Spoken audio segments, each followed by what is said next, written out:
My name is Belinda, and welcome to BeeBee's Bountiful Blossoms.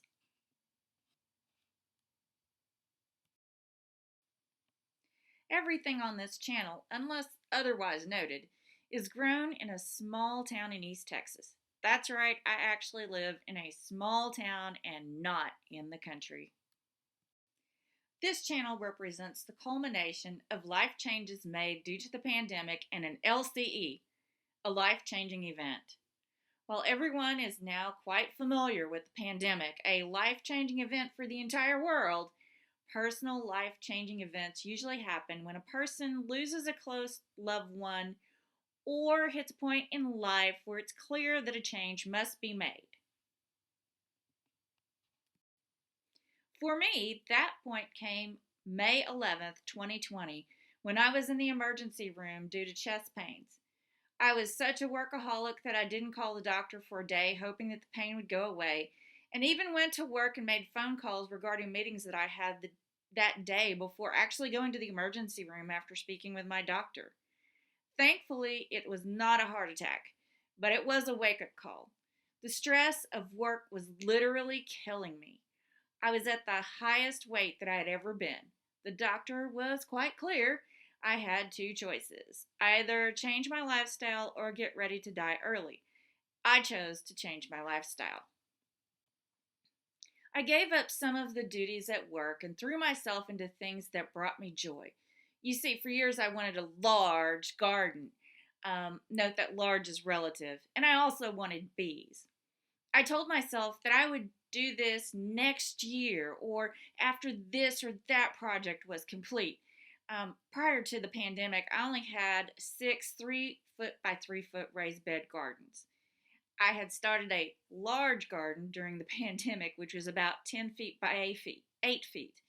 Shortly after my life-changing event, I doubled my garden.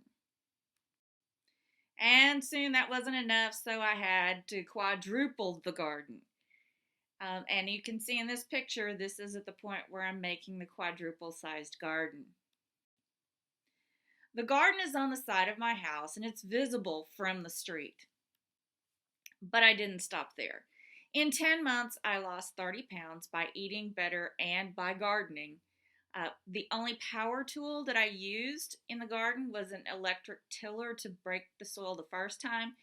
From that point on, when laying drip tape or anything else, I use a shovel or hoe or rake.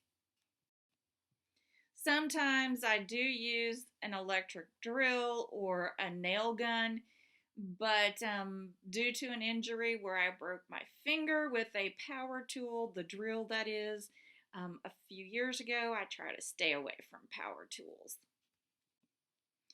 When I'm outside working in the garden, neighborhood walkers often stop to chat and see what's happening in the garden or ask if I'm really growing corn in my garden.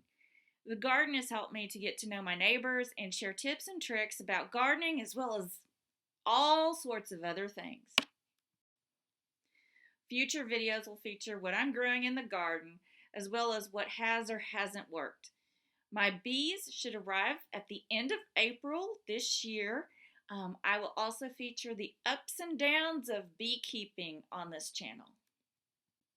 I would love to give a shout out to several people. There's tons more people I could add here. The first one is Lead Farmer 73 for encouraging me to make a video and to reach out and help all those who want help with gardening, beekeeping, all sorts of things. I really want to thank Lead Farmer. He's the best. Also, I want to thank several of my colleagues, and I could thank several more, but Linda Gary, Elise, Christy, and Jeannie. They have been such a help and inspiration and cheerleaders for me that I really appreciate that.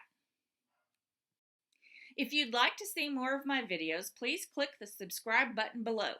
To get the notifications when a new video comes online, hit the bell button. My Facebook group link is also below. Have a wonderful week full of bountiful blossoms.